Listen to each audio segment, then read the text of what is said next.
siapa aku harus takut? Oh yeah, Yesus, kau kota bentengku. Amin.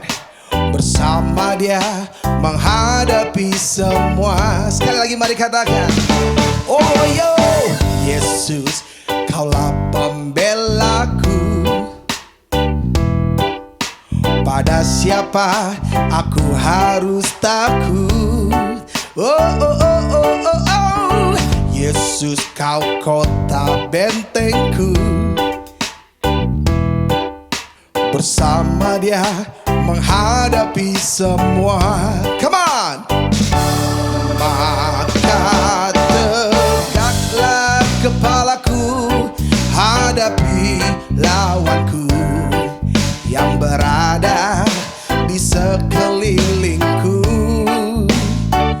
dan mulutku memuji, bermazmur bagimu, bersorak bagi kebesaranmu. Oh, oh, oh, oh yeah. Mari bersuka cita di hadapan Raja. Saya mendengar suara jemaat Tuhan saja, mari dengan pujian ini. Let's go. Yesus, Kaulah pembelaku. Katakan, come on. Pada siapa aku harus takut? Hey, Yesus, Kau kota bentengku. Bersama Dia menghadapi semua. Come on.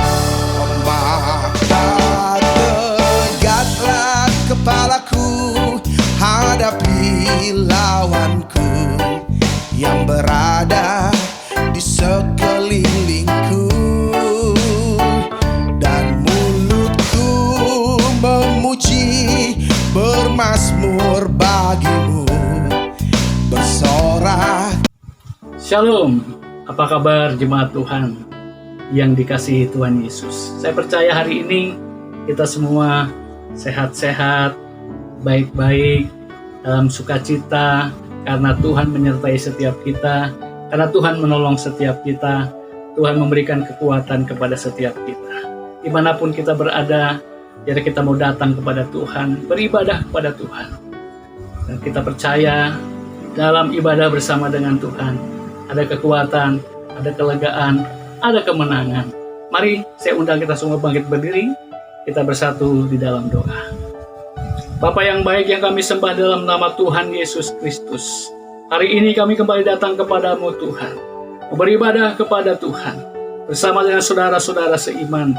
Meskipun kami harus beribadah di rumah kami masing-masing, tapi kami percaya hadirat Tuhan, kuasa Tuhan tetap melingkupi setiap kami. Kami berdoa buat hamba-Mu, Gembala Jemaat kami, Pendeta Amos Hosea, yang akan menyampaikan firman Tuhan bagi setiap kami.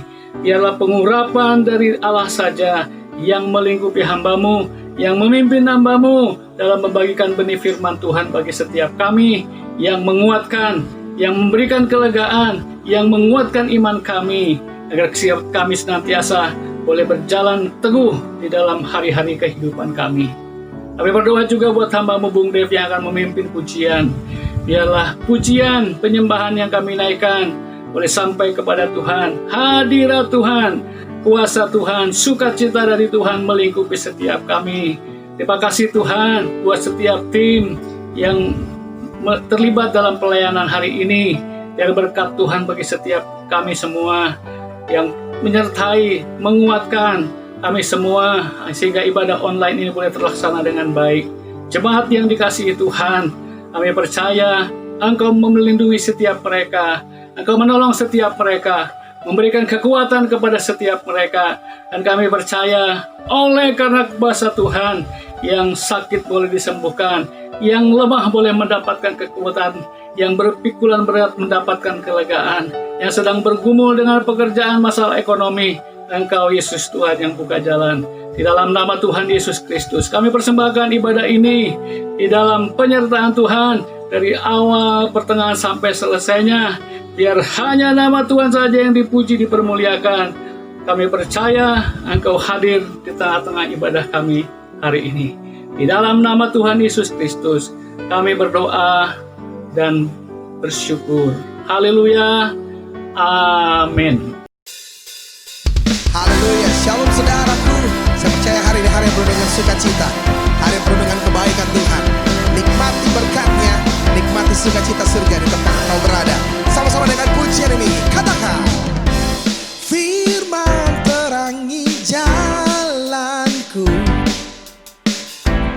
perisai iman di setiap waktu, lindungiku dari segala, tak pernah ku ragu karena Dia bersamaku, setia menjaga dengan kuasa mulia.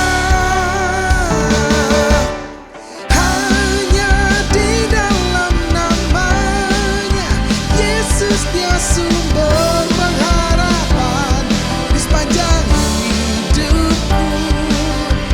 Hanya di dalam kuasanya pasti tersedia kemenangan bagiku selama-lamanya. Bertepuk tangan di hadapan Allah kita. Oh yeah, hanya di dalam namanya. Mari sama-sama nanya, angkat suaramu dengan pujian ini, kata: kebenaran yang bebaskan selalu berikanku kekuatan hadapi segala tantangan. Tak pernah ku ragu karena Dia bersamaku, setia menjaga dengan kuasa mulia. Hanya di dalam namanya Yesus, Dia sumber pengharapan di sepanjang hidupku. Hanya di dalam kuasanya pasti tersedia kemenangan bagiku selama-lamanya. Oh, bersyukur di hadapan Allah kita yang dahsyat. Yeah, yeah, yeah. Mari sama-sama katakan: dalam namanya ada pengharapan, dalam kuasanya kemenangan. Oh, hanya di dalam namanya Yesus, Dia sumber pengharapan di sepanjang hidupku. Hanya di dalam kuasanya pasti tersedia kemenangan bagiku selama. Mari sama-sama katakan: hanya, hey, hanya di dalam namanya Yesus, Dia sumber pengharapan di sepanjang hidupku.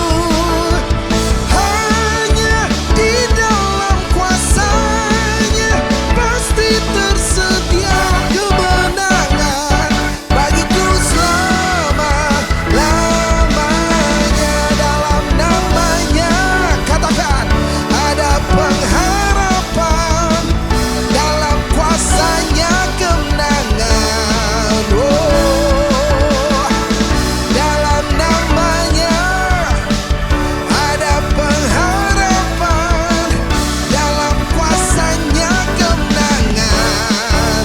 Oh, haleluya.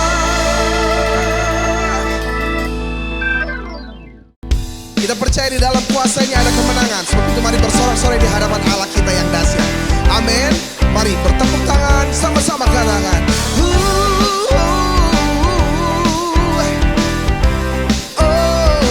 angkat suaramu, katakan: bersorak-sorai, muliakan namanya.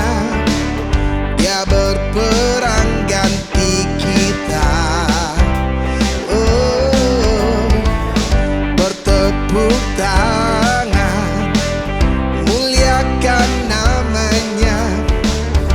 selamatkan jiwa kita. Come on, katakan satu-satunya. Satu-satunya penebus, kalahkan maut, bangkit dan hidup. Come on, katakan. Tuhan yang memberi kemenangan bersama kita, di dalam kita. Oh, masuk dalam kemuliaannya, Dia perlindungan dan pengharapan. Oh, sumber pengharapan. Sumber perlindungan. Mari sama-sama katakan. Bersorak-sorai, muliakan namanya. Dia berperang ganti kita. Oh, bertepuk tangan, muliakan namanya. Dia selamatkan jiwa kita. Mari bersyukur sama-sama, katakan. Satu-satunya penebus, kalahkan maut, oh bangkit dan hidup. Oh yeah. Tuhan yang memberi kemenangan bersama kita, oh di dalam kita.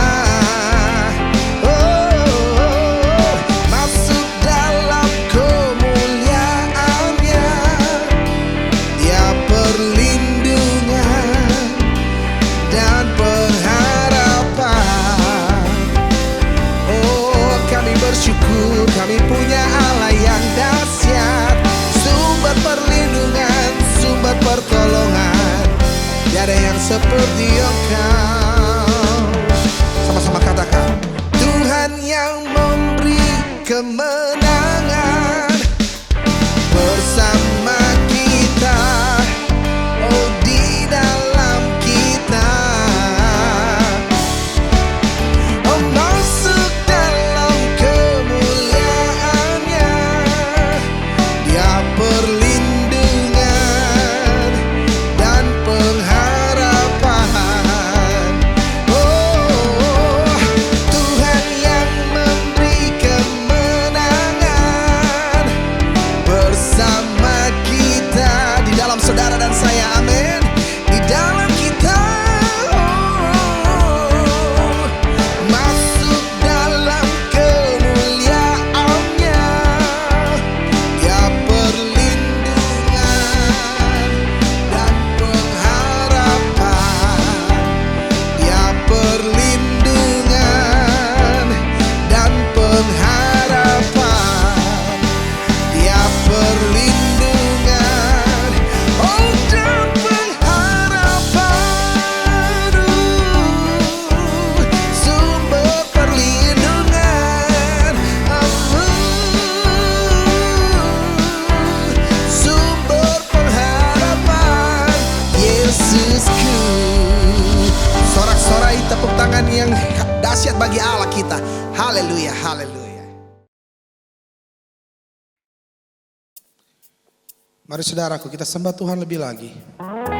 Nikmati hadirat-Nya, nikmati kebaikannya dimanapun engkau berada. Kami aman saat kami bersama dengan Engkau Bapa. Kami kuat saat Engkau yang menjaga kami.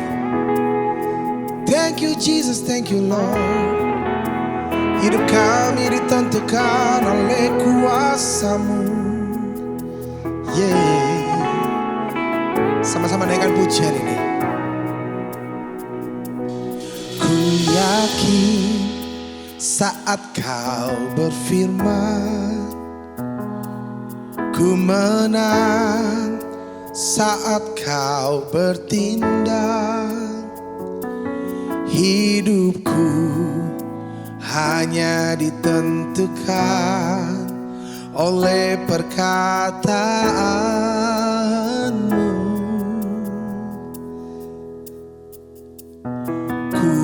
aman karena Kau menjaga. Ku kuat karena Kau menopang. Hidupku hanya ditentukan oleh kuasa-Mu.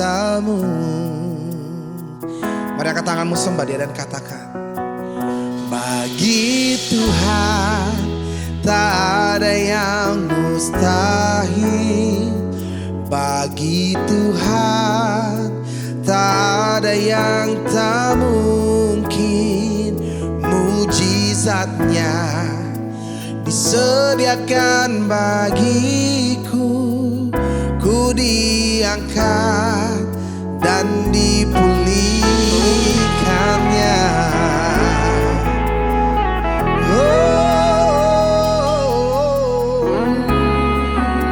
Kami aman bersama-Mu. Dengan pujian ini bersama, mari katakan, ku aman karena Kau menjaga. Ku kuat karena Kau menopang. Hidupku hanya ditentukan oleh kuasa-Mu. Angkat kedua tanganmu, sembah Dia dan katakan, bagi Tuhan tak ada yang mustahil. Bagi Tuhan tak ada yang tak mungkin. Mujizatnya disediakan bagiku. Ku diangkat dan dipulihkannya. Bagi Tuhan tak ada yang mustahil. Bagi Tuhan tak ada yang tak mungkin. Mujizatnya disediakan bagiku. Ku diangkat dan dipulihkannya.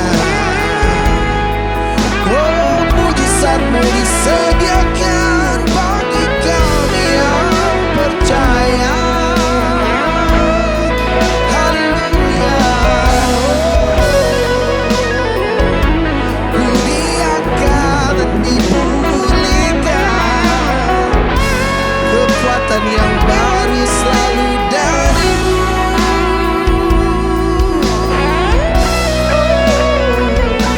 Bagi Tuhan tak ada yang mustahil. Bagi Tuhan tak ada yang tak mungkin. Mujizatnya disediakan bagiku. Ku diangkat dan dipulihkannya. Bagi Tuhan tak ada yang mustahil. Bagi Tuhan tak ada yang tak mungkin. Mujizatnya disediakan bagiku. Ku diangkat dan dipulihkannya. Mujizatnya disediakan bagiku dan bagimu. Ku diangkat dan dipulihkannya.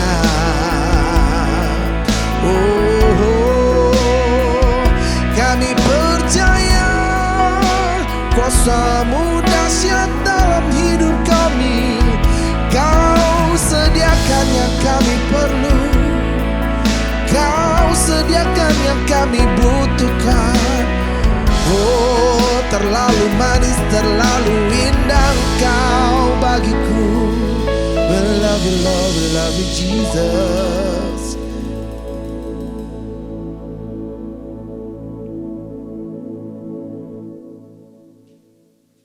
Mari kita berdoa untuk firman Tuhan. Bapa, kami bersyukur karena Engkau Tuhan yang selalu membimbing kami ke air yang tenang dan rumput yang hijau. Engkau gembala kami yang baik.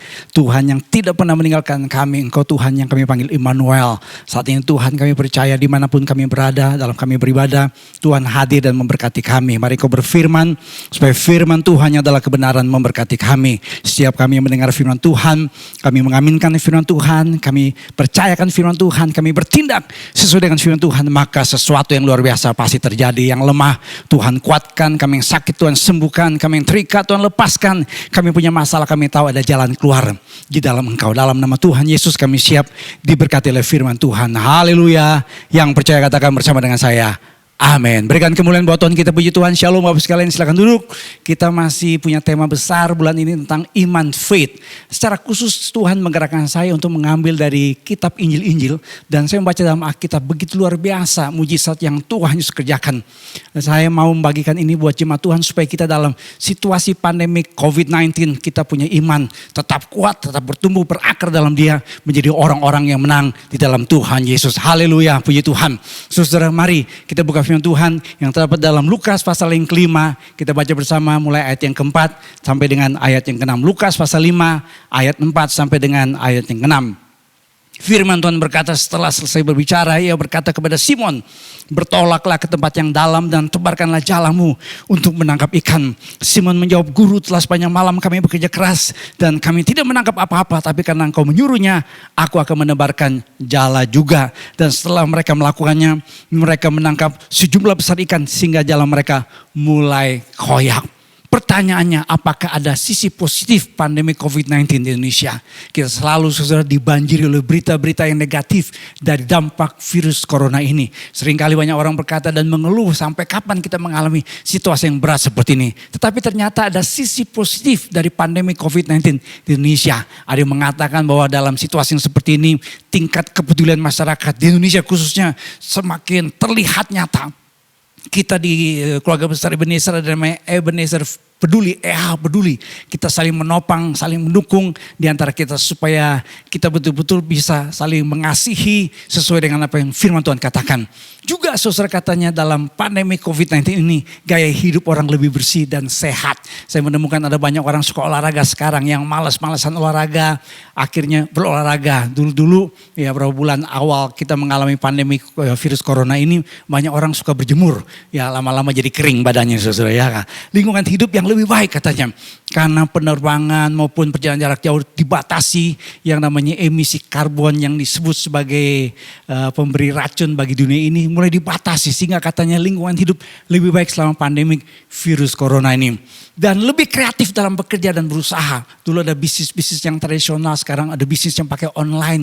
Penjualannya dulu katanya hanya lingkupnya hanya satu kota, sekarang seluruh Indonesia. Karena orang sekarang bekerjanya lebih kreatif. Dan usaha sekarang orang ibu-ibu, saya menemukan ibu-ibu mulai suka masak dan jualan dari rumah. Itu salah satu bentuk kreativitas selama pandemik virus corona. Ini hal yang positif saudara. Dan gaya berbelanja yang lebih baik.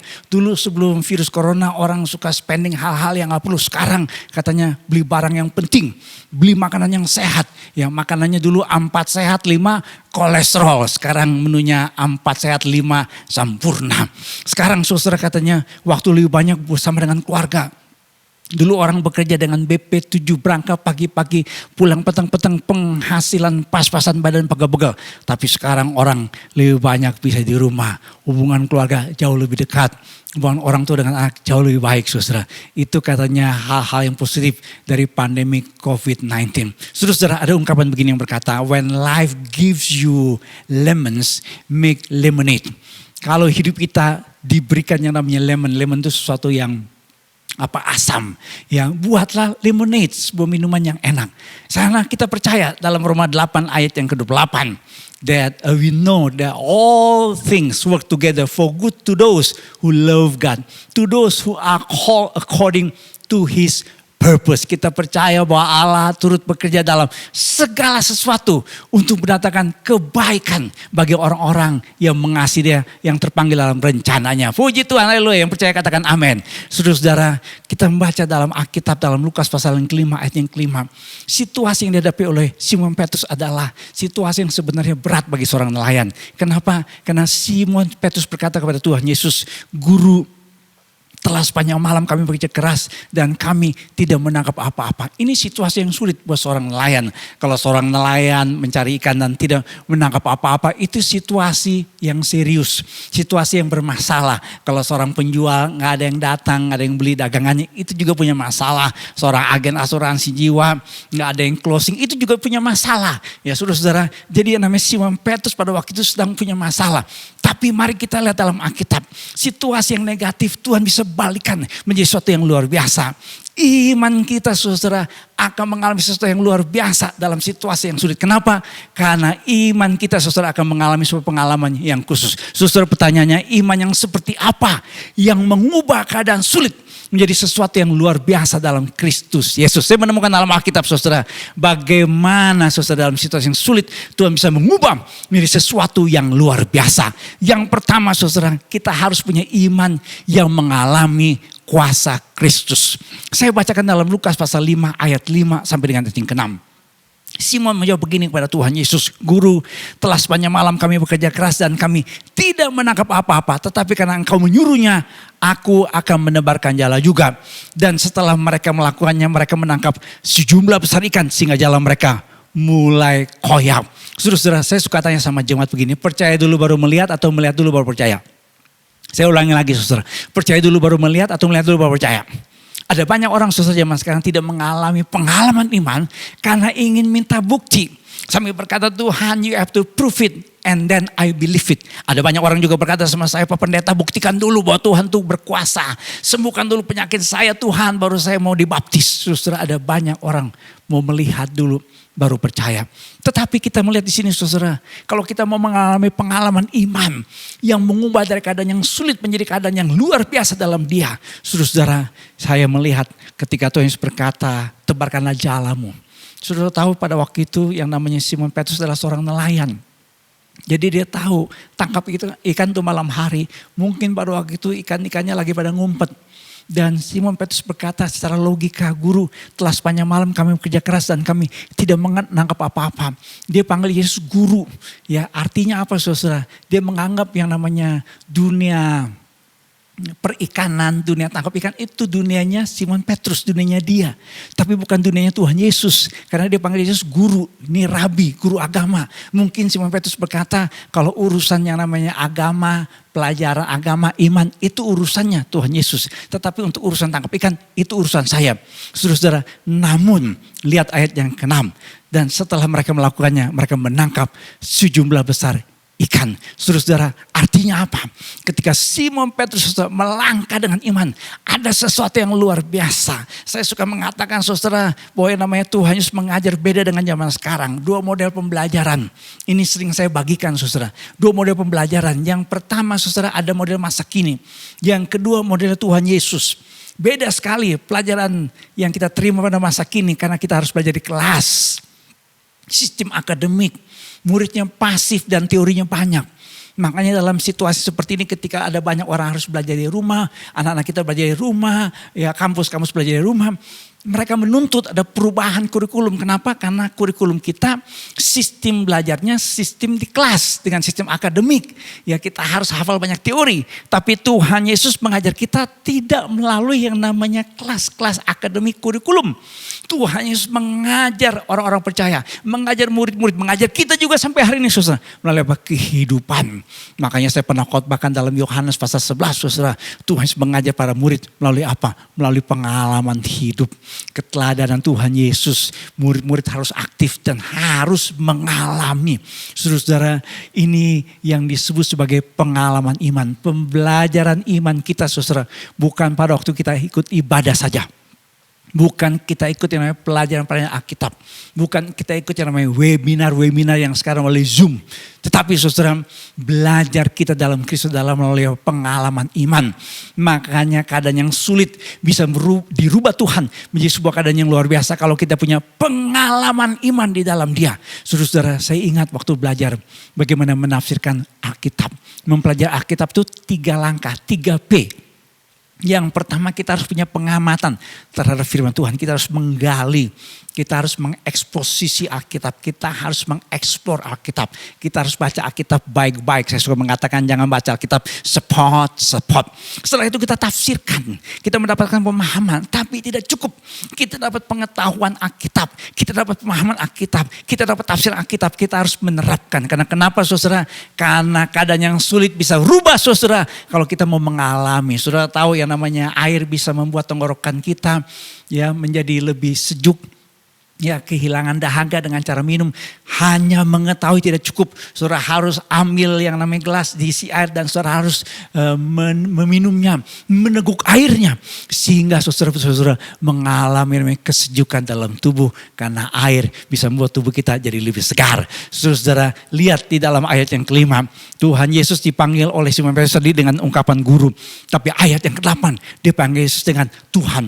Jadi saudara, orang tuh belajar dari Tuhan Yesus. Bukan sekedar dia menghafal ayat. Bukan sekedar dia mengetahui sesuatu. Tapi harus mengalami. Karena kenapa yang namanya Saulus. Dia belajar pengalaman iman. Ketika dalam perjalanan ke Damsyik. Mau menangkap pengikut Yesus. Tapi dia berjumpa dengan Yesus. Dia mendengar suara yang berkata, Saulus, Saulus, mengapakah engkau menganiaya aku? Ya, ini jawabannya Saulus. Siapakah engkau? Tuhan. Dia manggil Yesus Tuhan. Ketika apa? Dia punya pengalaman iman. Saudara, Thomas juga demikian. Ketika dia punya pengalaman iman. Dia mengalami berjumpa dengan Kristus yang bangkit. Dia berkata kepada Yesus, oh my Lord, oh my God. Saudara, perhatikan di sini. Kenapa pengalaman iman itu penting di dalam pembelajaran iman kita. Saudara, karena dalam Yohanes 21 yang ketiga. Yohanes 21 yang ketiga. Waktu itu Simon Petrus dan kawan-kawan mau kembali menangkap ikan. Kalau saudara baca baik-baik, waktu itu Simon Petrus dan kawan-kawan, mereka dalam keadaan tawar hati. Kenapa? Karena mereka saudara baru melewati suatu masalah yang berat. Mereka mengalami satu keadaan yang sulit. Yesus tangkap, Yesus salib, dan khusus Simon Petrus dia menyangkal Tuhan sampai 3 kali. Simon Petrus saudara ngomong begini sama teman-temannya. Aku pergi menangkap ikan, kata mereka kepadanya, kami pergi juga dengan kau. Murid-murid yang lain ikut Simon Petrus, karena Simon Petrus ini dianggap pemimpin di antara mereka. Mereka berangkat lalu naik ke perahu, tapi malam itu perhatikan baik-baik. Mereka tidak menangkap apa-apa. Saya suka mengatakan orang yang lari dari panggilan Tuhan, tidak akan pernah diberkati Tuhan. Mereka dipanggil Tuhan saudara sebagai penjala manusia. Tapi mereka kembali menjadi penjala ikan. Dan apa yang terjadi saudara? Mereka tidak menangkap apa-apa. Saudara, Tuhan Yesus waktu itu menampakkan diri kepada Simon Petrus dan kawan-kawan. Dan menyuruh mereka saudara untuk mendebarkan jala di sebelah kanan perahu mereka. Maka kamu akan peroleh, itu kata Tuhan Yesus. Lalu mereka mendebarkan jala. Dan apa yang terjadi? Mereka tidak dapat menariknya lagi karena banyaknya ikan. Saudara, dari situ Simon Petrus kembali saudara komitmennya. Rekomitmen pada Tuhan Yesus. Kalau saudara baca baik-baik dalam Yohanes 21, pada akhirnya Simon Petrus kembali menjadi penjala manusia. Kenapa saudara? Karena pengalaman iman. Pengalaman iman membuat kita saudara dalam situasi yang sulit mempercayai kuasa Tuhan yang membuat keadaan yang sulit menjadi keadaan yang luar biasa. Saudara, Marion Ford saya pernah ceritakan dia pernah mengalami kebutaan selama kurang lebih 12 tahun. Tetapi ternyata waktu saya baca kisah hidupnya luar biasa. Dia mengalami two miracles. Dia mengalami kecelakaan setelah Tuhan sembuhkan dari kebutaannya selama 12 tahun. Dia mengalami kecelakaan. Dan dokter juga katakan hidupnya hanya sebentar. Tetapi saudara, karena dia punya pengalaman iman. Dia pernah disembuhkan Tuhan dari kebutaannya selama 12 tahun saudara. Dia mempercayai Tuhan yang sama sanggup menolong dia. Dokter katakan dia hanya hidup sebentar lagi. Tapi akhirnya saudara, ketika dia berdoa, dia mengalami pengalaman iman, mujizat Tuhan kali yang kedua secara luar biasa. Saudara-saudara, pengalaman iman pada masa pandemi COVID-19 ini akan mengubah hidup kita semakin kuat dalam Kristus Yesus. Jangan tawar hati, jangan putus asa, jangan menyerah. Tapi alami pengalaman iman dalam situasi seperti ini. Maka saudara akan mengalami sesuatu yang luar biasa di dalam Dia. Yang percaya katakan amin. Berikan kemuliaan buat Tuhan kita. Saudara-saudara, yang kedua, iman yang mengubah keadaan. Dari keadaan yang sulit menjadi keadaan yang luar biasa dalam Kristus. Keadaan yang indah dalam Dia, saudara, adalah iman yang mengakui kedaulatan Kristus. Ini yang kedua. Dalam Lukas 5 ayat yang ke-8. Ketika Simon Petrus melihat hal itu, ia pun tersungkur depan Yesus dan berkata, Tuhan, pergilah daripadaku karena aku ini seorang berdosa. Ungkapan Tuhan, pergilah daripadaku karena aku ini seorang berdosa. Karena begini saudara, orang Israel itu mengetahui dengan persis ibadah mereka itu diwakili oleh seorang imam besar. Sudah lihat gambar ini saudara. Nah, ibadah mereka itu tidak bisa berjumpa dengan Tuhan secara langsung. Karena ada namanya pengantara imam besar. Ya, imam besar masuk dalam ruangan Maha Kudus. Sudah lihat itu, ada namanya tiang awan kemuliaan. Itu ruangan Maha Kudus. Itu yang boleh masuk hanya imam besar. Kalau yang namanya orang Israel, jangankan orang Israel, orang Lewi, jangankan orang Lewi, imam-imam berani masuk di ruangan Maha Kudus. Apa yang saya katakan saudara? Mati, koid, isdat, lewat saudara. Makanya Simon Petrus berkata, Tuhan pergilah daripadaku karena aku ini seorang berdosa. Karena ketika Tuhan Yesus menyuruh dia menebarkan jala, padahal sudah semalam-malaman tidak menangkap apa-apa. Saudara, ketika menangkap sejumlah besar ikan sampai jala mereka koyak hampir tenggelam. Langsung tahu yang di depan dia bukan seorang guru agama, tetapi Yesus adalah Mesias. Tanda-tanda Mesias dalam Matius 11 ayat yang ke-4 dan 5 adalah orang buta melihat, orang lumpuh berjalan, orang kusta menjadi tahir, orang tuli mendengar, orang mati dibangkitkan, dan kepada orang miskin diberitakan kabar. Ini pelayanan seorang Mesias. Ini mujizat yang dilakukan oleh seorang Mesias. Saudara, akibat pengalaman ini, saudara, yang namanya Simon Petrus semula panggil Yesus guru, sekarang panggil Tuhan. Ini bicara apa saudara? Ini bicara iman yang mengakui kedaulatan Kristus. Semula Simon Petrus hanya panggil Yesus sebagai guru. Tapi di sini kita menemukan setelah punya pengalaman iman, berubah saudara. Dia mengakui ada yang namanya Tuhan Mesias di hadapannya. Saudara, ketika Simon Petrus panggil Yesus Tuhan. Tuhan bahasa Yunani itu kurios. Nah, pasangan yang kurios adalah doulos. Doulos adalah orang yang disebut sebagai budak. Budak adalah orang yang seluruh hidupnya, hak hidupnya 100% dimiliki oleh seorang kurios. Jadi yang namanya seorang kurios adalah seorang yang hak hidupnya diserahkan sepenuhnya kepada Tuhan. Ini bicara pengakuan kedaulatan, otoritas. Jadi seorang hamba ketika kita panggil Yesus adalah Tuhan. Ketika Simon Petrus panggil Yesus adalah Tuhan. Itu berarti seluruh hak hidupnya diberikan kepada kurios Yesus Kristus. Saudara, saya suka menceritakan temperamen Simon Petrus. Simon Petrus ini saudara adalah seorang ekstrovert. Ya, orang yang spontanitasnya tinggi, kreativitasnya sangat menonjol, pembicara yang baik. Tetapi saudara, ini masalahnya, dia lemah dalam komitmen. Dan ketika ada masalah dia suka melarikan diri. Makanya kita menemukan dalam Lukas 22 ayat yang ke-61 saudara, penyangkalan Simon Petrus. Ketika Simon Petrus saudara ditanya dia apakah dia salah seorang murid dari Kristus, dia menolak. Dia berkata pakai bahasa India, nehi saudara. Saudara, kita menemukan di sini.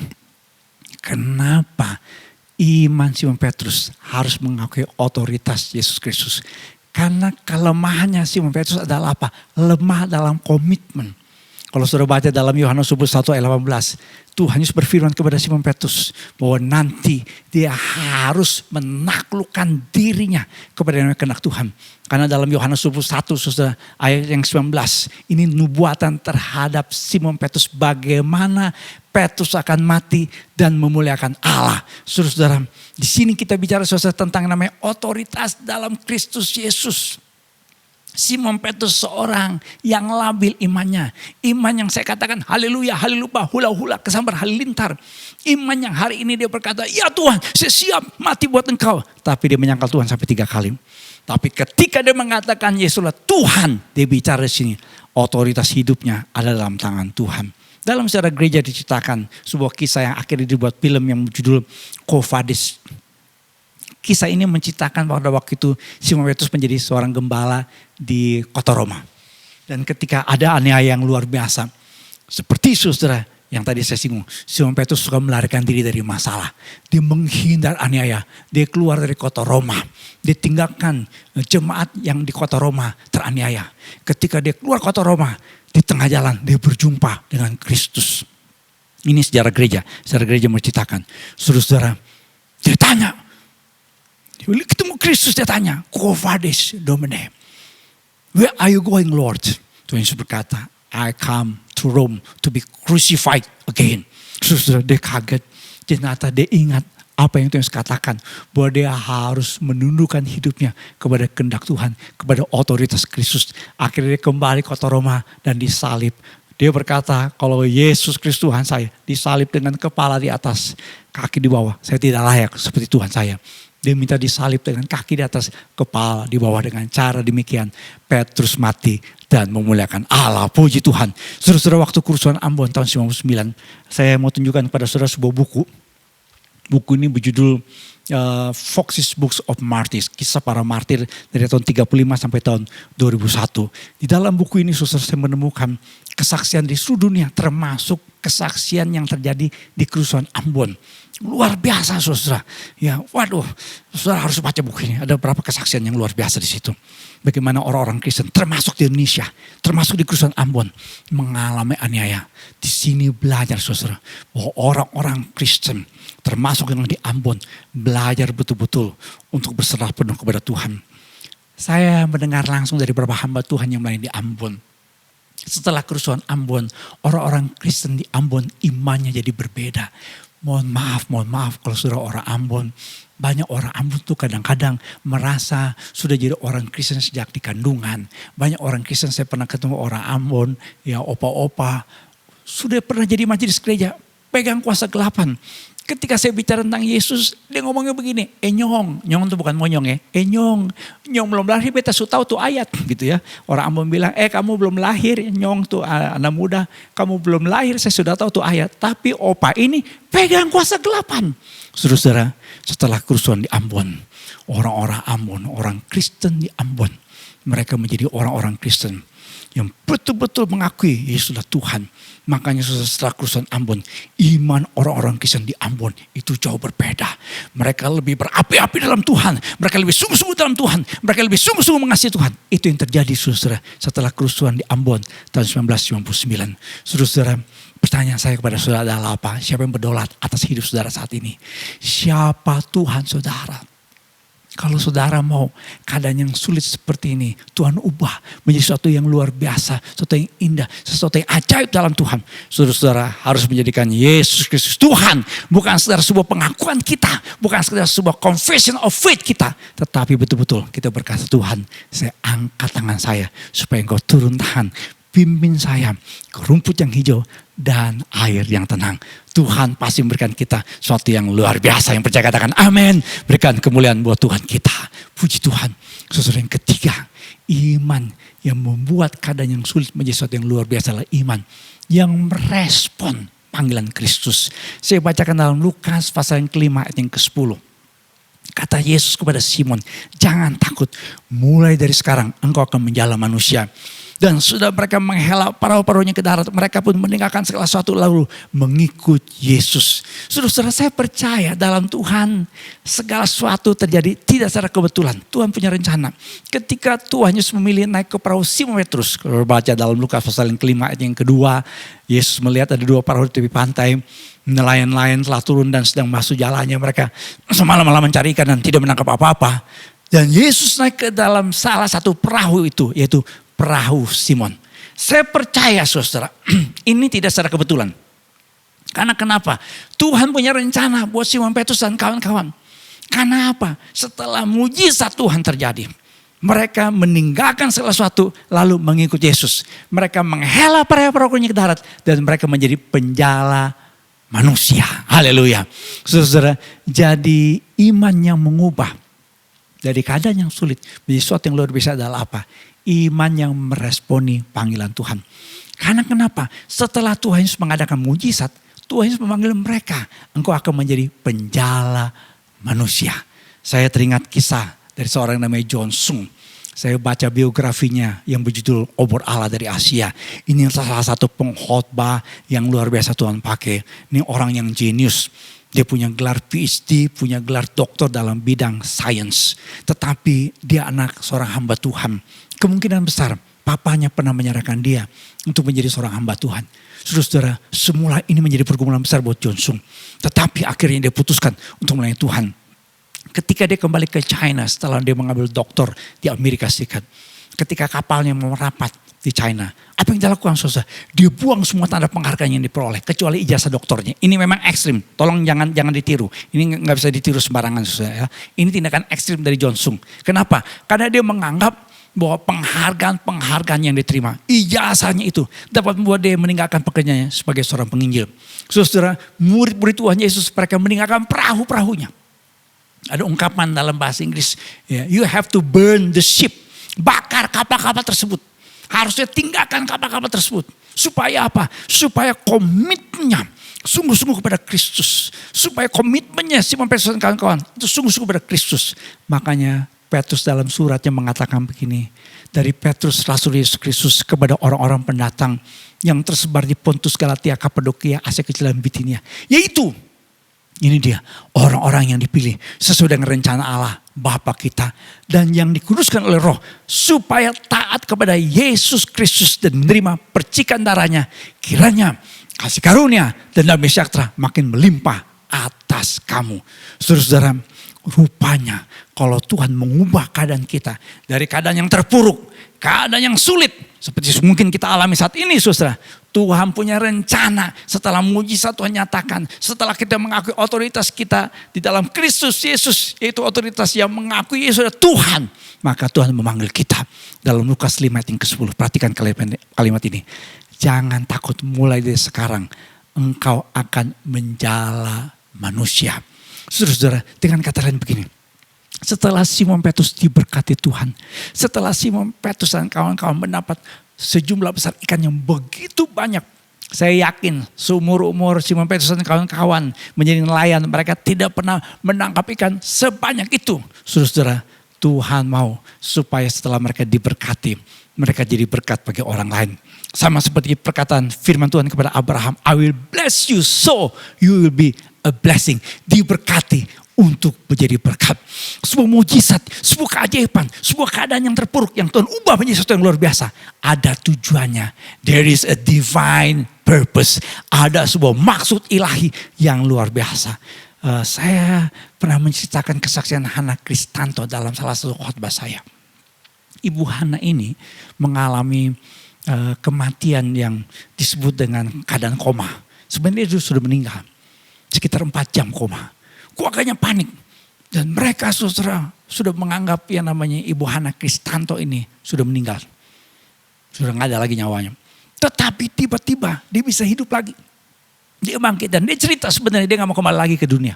Karena kenapa dia menikmati sorga dan dia berkata begitu luar biasa namanya sorga. Namun saudara, kalau Ibu Hana Kristanto Tuhan hidupkan kembali. Tujuannya apa? Supaya Tuhan menyatakan panggilannya dalam hidupnya. Sekarang Ibu Hana melayani Tuhan dengan luar biasa. Dia bersaksi di mana-mana. Dia cerita bahwa sesungguhnya Yesus Kristus sungguh hidup. Yesus Kristus adalah penyelamat. Sorga itu ada. Ada banyak orang zaman sekarang. Saya gak percaya ada yang namanya Tuhan. Saya gak percaya ada yang namanya sorga. Saya gak percaya ada yang namanya neraka. Tapi Ibu Hana Kristanto yang 4 jam dalam keadaan koma yang sebenarnya sudah meninggal. Dia cerita bagaimana dia mengalami sorga yang mulia. Saudara-saudara, saya mau katakan begini, setiap mujizat Kristus selalu terdapat rencana agung Tuhan Yesus dalam hidup pribadi orang percaya. Kalau saudara saat ini berkata, Tuhan saya mau ada yang sulit yang saya alami, toko saya yang sepi, saya yang sakit, keadaan rumah tangga saya sedang punya masalah ekonomi, saya sedang dirumahkan. Saat ini mungkin saudara berkata, Pak saya udah mulai jenuh, saya kerepotan ngurus anak-anak saya di rumah, karena anak saya harus belajar di rumah. Mungkin ada yang sulit saat ini, kita mohonkan supaya Tuhan tolong kita. Saudara-saudara, kalau Tuhan tolong kita, Tuhan punya rencana, sesuatu yang luar biasa terjadi supaya kita diberkati dan jadi berkat. Yang percaya katakan amin, berikan kemuliaan buat Tuhan kita. Saya simpulkan khotbah saya saudara. Iman seperti apa yang mengubah keadaan sulit menjadi sebuah hidup yang luar biasa, yang indah dalam Kristus Yesus. Yang pertama saudara, imannya mengalami kuasa Kristus. Tidak sekedar saudara baca Alkitab, tidak sekedar saudara mengikuti ibadah ini, tapi saudara harus mengalami kuasa Kristus yang ajaib itu. Yang kedua saudara, iman yang mengakui kedaulatan Kristus. Iman yang berkata, Yesus, Engkau adalah Tuhan. Tuhan Yesus, mari pegang tanganku. Hidupku 100% menjadi milikmu. Dan yang ketiga saudara, iman yang merespon panggilan Kristus. Kenapa? Kalau kita diangkat Tuhan, diberkati Tuhan, supaya kita jadi berkat, jadi saksi Kristus yang memuliakan nama Tuhan. Yang percaya katakan amin. Berikan kemuliaan buat Tuhan kita. Haleluya. Puji Tuhan. Mari kita berdoa. Saudara, mari kita berdiri bersama. Kita berdoa. Puji Tuhan. Bapa, kami bersyukur pada saat ini karena Engkau berfirman buat setiap kami. Kami percaya firman Tuhan adalah kebenaran dan tidak secara kebetulan kalau kami bisa beribadah bersama saat ini dan mendengarkan firman Tuhan. Kami percaya Tuhan Engkau berbicara buat setiap kami. Mungkin saat ini ada yang lemah, ada yang sakit, ada yang punya masalah, ada yang mulai tawar hati, ada yang mulai bimbang, ada yang mulai bertanya-tanya apa yang akan terjadi dalam hidupku, rumah tanggaku, masa depanku, pekerjaanku, bisnisku, usahaku maupun pelayananku. Bapa, pada saat ini mari Tuhan, Kau nyatakan kuasa-Mu tengah kami. Biar kami mengalami pengalaman iman. Melalui situasi yang seperti ini Tuhan, kami punya pengalaman-pengalaman yang khusus dalam Engkau Tuhan. Kami mengalami sekali lagi kuasa Kristus yang ajaib. Walaupun mungkin saat ini orang berkata seperti hidup tanpa pengharapan, tapi dalam Engkau Tuhan ada pengharapan yang mulia. Ajar kami Tuhan, kami mengakui bahwa Yesus Kristus Tuhan yang berdaulat penuh 100%. Berdaulat penuh atas hidup kami. Sehingga ketika Tuhan mengubah keadaan kami yang sulit ini menjadi sesuatu yang luar biasa, kami menjadi saksi Kristus yang memuliakan nama Tuhan. Terima kasih Bapa untuk ibadah pada saat ini. Kami tetap berdoa Tuhan untuk Indonesia. Kami tetap berkata buat Indonesia, Shalom bagi Indonesia, Shalom bagi Indonesia, Shalom bagi Indonesia. Tuhan memberkati para tenaga medis yang sedang berjuang untuk mengatasi pandemik virus corona ini. Saudara khusus kami juga berdoa Tuhan untuk saudara kami yang terbaring sakit, yang terpapar virus corona. Kami percaya oleh belur Tuhan Yesus kami disembuhkan. Saudara kami yang terbaring sakit, yang lemah, Tuhan bangkitkan iman kami. Tuhan sembuhkan kami. Dalam nama Tuhan Yesus, mujizat Tuhan terjadi. Terima kasih Bapak untuk ibadah saat ini, di mana kami diberikan kesempatan mengembalikan miliknya Tuhan.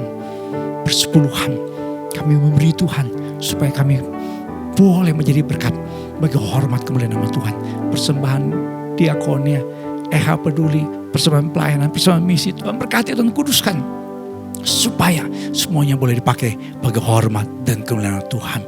Kami berdoa juga Tuhan untuk saudara kami yang berulang tahun sepanjang minggu ini. Kalau Tuhan tambahkan usia kami 1 tahun lagi, kami percaya kami diberkati untuk jadi berkat. Tuhan berkati pekerjaan kami, Tuhan berkati rumah tangga kami, Tuhan berkati studi kami, Tuhan berkati masa depan hidup kami. Karena kami percaya dalam Tuhan ada masa depan yang penuh dengan pengharapan. Terima kasih Bapak untuk ibadah pada saat ini. Kami akan mengakhiri ibadah ini Tuhan dengan menerima berkat dari Tuhan. Mari saudara, kita angkat tangan kita bersama.